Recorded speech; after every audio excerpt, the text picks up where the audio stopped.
to our channel, Helbury Kids.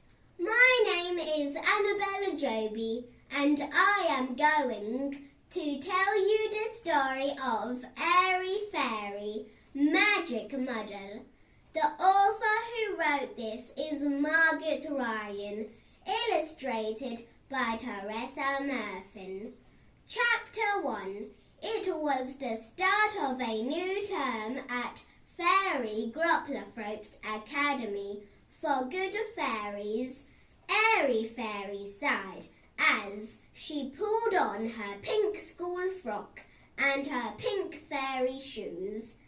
She loved living at Fairy Gropplerthrope's Academy with the other 9 little orphan fairies. She loved the Christmas holidays at school with all the party games and delicious food. But now it was back to difficult lessons. Airy Fairy trailed out of her bedroom and looked down over the banister into the big school hall. All the decorations had been taken down and the hole looked a bit bare. I wish we could have holidays all the time, she said to her best friends, Buttercup and Tingle. I like holidays. I could get 10 out of 10 for holidays. I'm good at holidays. You're not much good at anything else, sneered Scary Fairy, coming downstairs behind Airy Fairy and poking her with her wand. Bet you don't get anything right this time again. Just ignore her, Airy Fairy, said Buttercup and Tingle. She's a pain. But it was very difficult to ignore Scary Fairy. She was clever and sly. She was always picking on Airy Fairy, but Airy Fairy was always the one who got caught, especially by Miss Tickler, their teacher. Scary Fairy was Miss Tickler's niece, and Miss Tickler thought she could do nothing wrong. She also thought Airy Fairy could do nothing right. Airy Fairy sighed again. What a pity the holidays had to end. Airy Fairy and her friends took their seats at the front of the hole and waited for assembly to begin. As usual, Scary Fairy slid in behind them. They stood up when Fairy Gropplerthrope came in, but she waved them all to sit down again. Good morning, fairies, she smiled. I'm pleased to see you all looking so bright and cheerful this morning. I expect you're eager to get back to your schoolwork. Not really, thought Airy Fairy. I never seem to get any of it right. But perhaps things will be better this term. Perhaps over the holidays I'll have magically become really clever. She gazed out of the window and put on what she thought was a really clever expression. She screwed her eyes and peered down her nose, but all that did was make her sneeze. But maybe this time I'll be top of the class, she thought, and Miss Tickler and Fairy Gropplerthrope will be really pleased with me. She could just picture herself going up onto the platform to receive a prize at the end of term for being the best fairy in the school. It would be a really nice prize too, like an enormous box of chocolates or a picnic basket. Then she and her friends could slip down to the hole and have a midnight feast. She was just thinking about what might be in the picnic basket, cream buns, chocolate cake, fizzy pop, when someone poked her from behind. Pay attention to Fairy Gropplerthrope, a voice whispered. Stop poking me, Scary Fairy, muttered Airy Fairy, and she reached behind her to poke Scary Fairy with her own wand. Airy Fairy, what are you doing? Said a stern voice. Oh no, gasped Airy Fairy as she slowly turned. Scary Fairy was no longer behind her. Scary Fairy had moved in her place, sat Miss Stickler. Miss Stickler had poked her to make her pay attention, and Airy Fairy had just poked her back. Sorry, Miss Stickler, said Airy Fairy. I thought it was, I didn't know it was you. Miss Stickler glared at Airy Fairy. Not a good start to the new term, Airy Fairy, she said. Not a good start at all. And it got worse. Fairy Gropplerthrope had news for the fairies. I have just had a letter from Fairy Nerolt, the Chief Inspector of Schools. She is concerned about how fit we all are. She thinks that because we fairies fly everywhere, we are not getting enough exercise to keep us healthy. I don't fly everywhere, thought Airy Fairy. My wings are usually much too wonky for me to fly anywhere. So, went on Fairy Gropplerthrope, Fairy Nerolt has asked me to organise the Fairy Olympics. This will be a competition to see who is the fittest fairy in the school. A competition? Muttered Airy Fairy to Buttercup and Tingle. I don't like the sound of that. In a competition, someone has to come last, and it's sure to be me. But Fairy Gropplerthrope hadn't finished. The Fairy Olympics will take place in a few weeks' time. So I want you to concentrate on getting fit, fairies. I want you to take lots more exercise, spend more time in the gym, more time out of doors, and less time flying everywhere. Wings are to be folded back neatly, and I want you to walk everywhere instead. Oh, that will take ages, whispered Buttercup and Tingle. And I've got a hole in my fairy shoes, sighed Airy Fairy. Still, at least, we're not going to have extra spelling homework or flying backwards lessons. I still bump into things flying forwards. One more thing, said Fairy Gropplerthrope.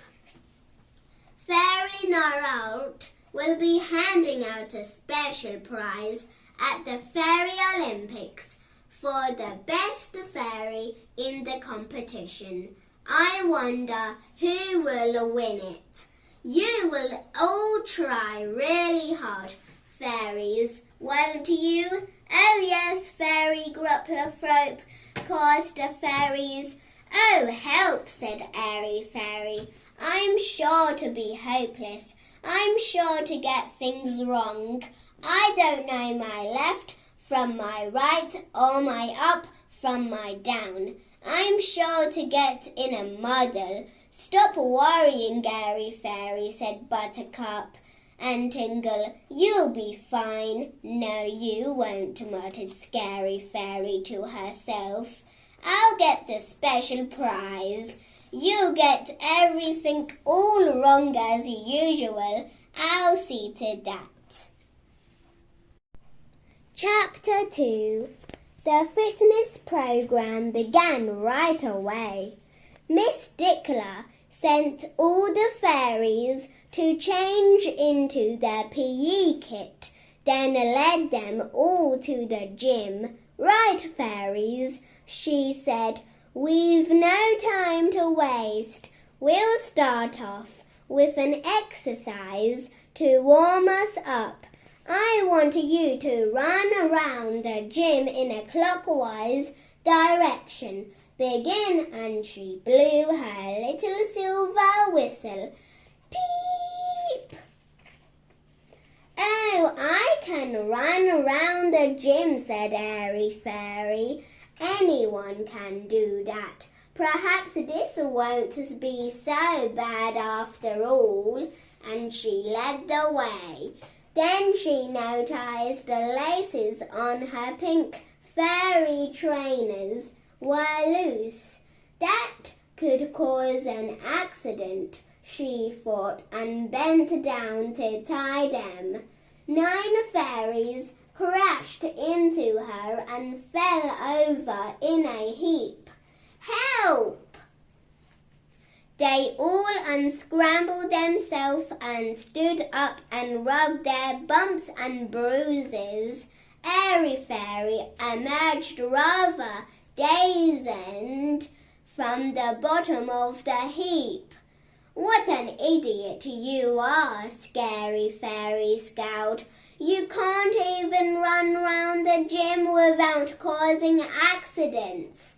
Miss Stickler raised her eyes heavenwards. "Do try to be careful, Airy Fairy," she said. "Yes, Miss Stickler. Sorry, Miss Stickler," said Airy Fairy. "Right, fairies," went on Miss Stickler, hopping on one foot now. "Start with the right foot. Begin," and she blew her little silver whistle. Peep! Airy Fairy paid close attention and copied exactly what Miss Stickler did. But she was standing opposite Miss Stickler. "You're hopping on the wrong foot," Airy Fairy said her teacher.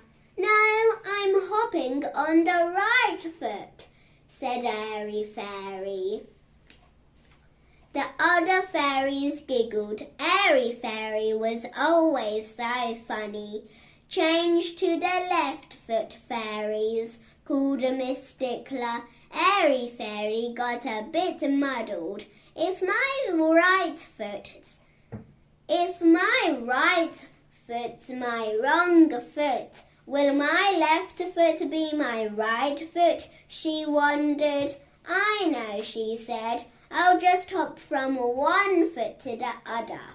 That way I'm bound to be right some of the time, or left." Miss Stickler shook her head when she saw her. "Do stop being an idiot, Airy Fairy," she said.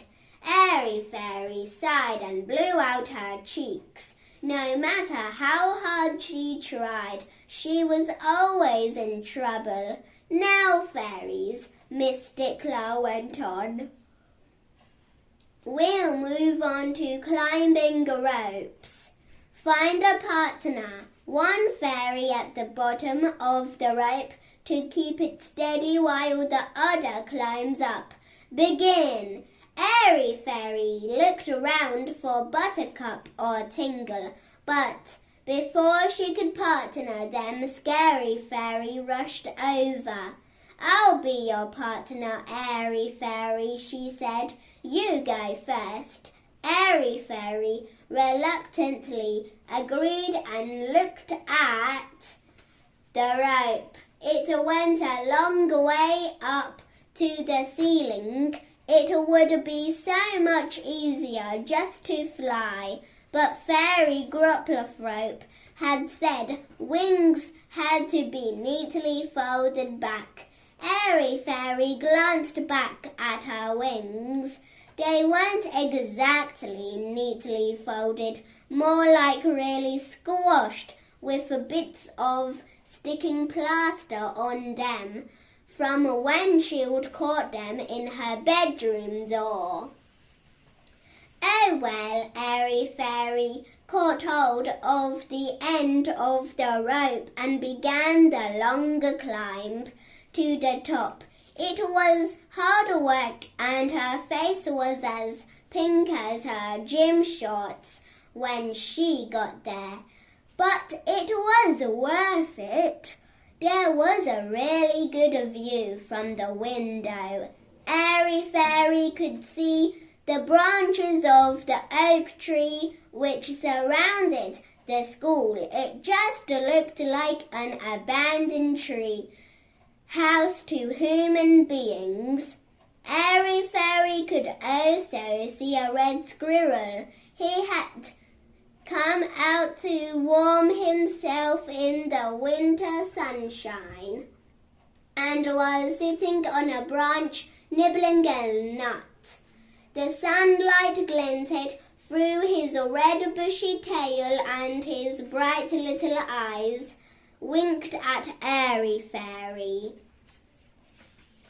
"Oh, he's so lovely," she breathed. She was so busy admiring the squirrel she didn't see Scary Fairy give the rope a sharp tug. "Help!" cried Airy Fairy as she lost her grip. She grabbed from the rope, but it slipped through her fingers. "Ah, wee! Whoomph!" She landed on Miss Stickler's head, sending her crashing to the floor. "Airy Fairy!" yelled Miss Stickler, who had put her knee through her stocking and bent her whistle in the fall. "What do you think you're doing?" "Nothing, sorry, Miss Stickler," gasped Airy Fairy, her legs in the air and her wings more bent than ever. "I fell off. The rope moved. I saw the squirrel. Sorry, Miss Stickler." Scary Fairy hurried over. "I was holding the rope perfectly still, Aunt Stickler," she lied. "Airy Fairy is just so careless. I do hope you haven't hurt your head. Lean on me and I'll help you back to the classroom." "Thank you, Scary Fairy. You're very kind. I think we should go back to the classroom before there are many more mishaps." Buttercup and Tingle were sympathetic as Airy Fairy trailed back to the classroom. "Scary Fairy must have yanked the rope," they said. "But Miss Stickler will never believe that," muttered Airy Fairy, and looked on miserably as Scary Fairy insisted on putting a bandage on Miss Stickler's head. She had just finished tying it when Fairy Grupplethrope came into the classroom.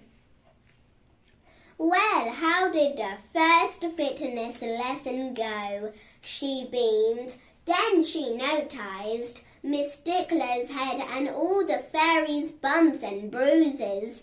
"Oh dear," she said. "How did that happen?" "It was all Airy Fairy's fault," smirked Scary Fairy. "She was the cause of all the accidents." Airy Fairy looked at her feet and scuffed the toes of her pink fairy trainers. She just knew these Fairy Olympics were going to be a complete disaster for her. Scary Fairy would make sure of that. Chapter 3. But Fairy Grupplethrope was determined that the fairies should get fit. "Change back into your school frocks, fairies," she beamed, "and come outside. I have magicked up a little surprise for you." The fairies and Miss Stickler trooped outside and sat among the branches of the oak tree. Fairy Grupplerthrope chose a stout branch and balanced on it. It creaked loudly. "Today," she said, "we are going down into the garden." "Shall we fly down, Fairy Grupplerthrope?" asked Airy Fairy, leaning over to peer at the ground below. Oops! She leaned forward too far and fell off her branch. Tingle had to grab her by the back of her frock till she swung herself up again. "No," said Fairy Grupplerthrope, "wings must stay neatly folded back. We're going to climb down. The surprise is waiting for us at the bottom." "Climb down?" gasped Airy Fairy, taking another nervous peek. The ground was a long way away. "Yes," said Fairy Grupplerthrope, "I have magicked up a little ladder. Look!" She pointed to the side of the tree, and there, snaking its way down to the ground, was a little rope ladder. "Help!" Airy Fairy cried. "I'll never get down that. I'm sure to trip over my feet or my shoelaces. I'm sure to fall off." "Oh, no, you won't," said Butter and Tingle. "Oh, yes, you will," muttered Scary Fairy. "What's the surprise?" Fairy Grupplerthrope asked Buttercup. "You'll find out when we reach the ground," smiled the head teacher. "Now I'll lead the way. Climb down behind me, fairies, one by one." "You go before me," said Airy Fairy to all the other fairies. She waited until they were all safely down. "Your turn now, Airy Fairy," said Miss Stickler. "Off you go."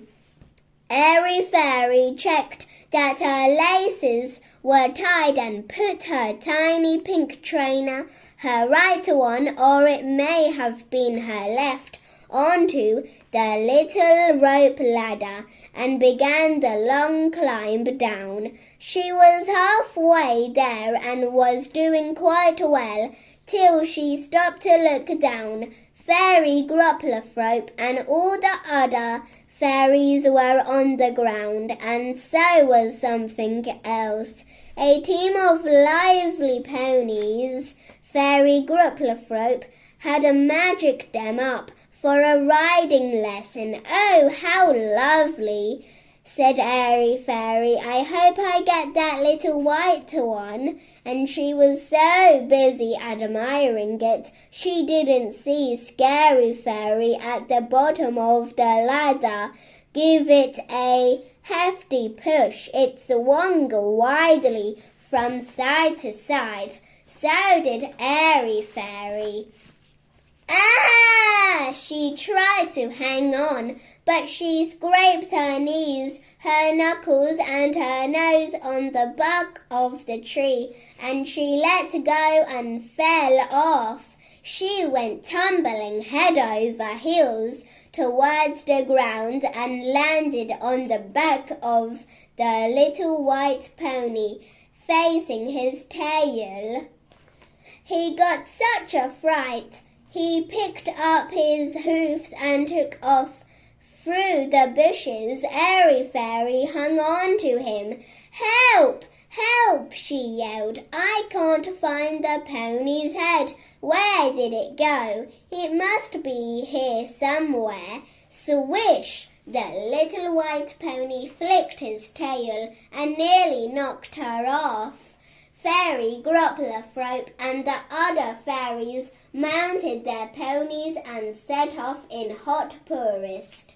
They chased Airy Fairy past a bed of winter pansies, past the rhododendron bushes, and over the crisp grass, still white and sparkling from the night frost.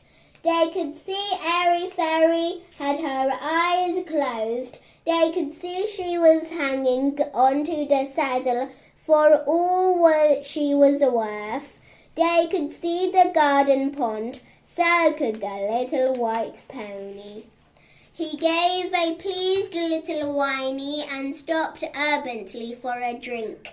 Wee Airy Fairy lost her hold and sailed through the air. Whiz! She skated on her bottom across the frozen pond, till splash! She landed in the icy water in the middle. Cough, choke, splutter! She spat out the pond water, swam to the edge of the ice, then hauled herself out when Fairy Gropplerthrope and the other fairies arrived. She was standing at the side of the pond, soaping wet and covered in slimy green weeds.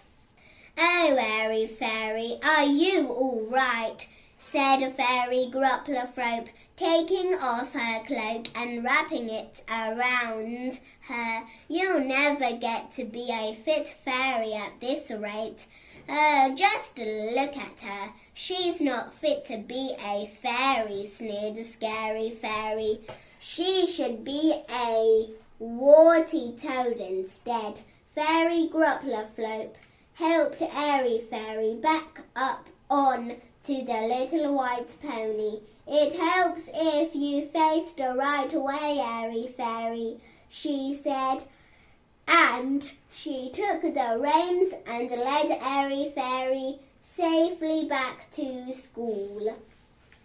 Airy Fairy climbed the long ladder back up to the academy, and when she had changed into some warm, dry clothes, went to join Miss Stickler in the classroom. Miss Stickler had stayed behind to mark the spelling books. She had just reached Airy Fairy's when she arrived. "Still nothing out of 10 for spelling, Airy Fairy," she frowned. "You had better do some more." Airy Fairy gave a deep sigh and took up her pencil. "Spell bow," said Miss Stickler. Airy Fairy wrote down B and stopped. "Is that bow as in tree or bow as in dog?" she asked. And just to be helpful, she did her dog expression. "Bow wow, ruff, ruff, ruff." Miss Stickler closed her eyes and shook her head. "Bow as in tree," she said. "Got it," said Airy Fairy and wrote it down. Bow. Miss Stickler looked at the word. She didn't look pleased. Airy Fairy chewed the end of her pencil. "I haven't got it right, have I?" she said. "Sometimes I get a bit muddled."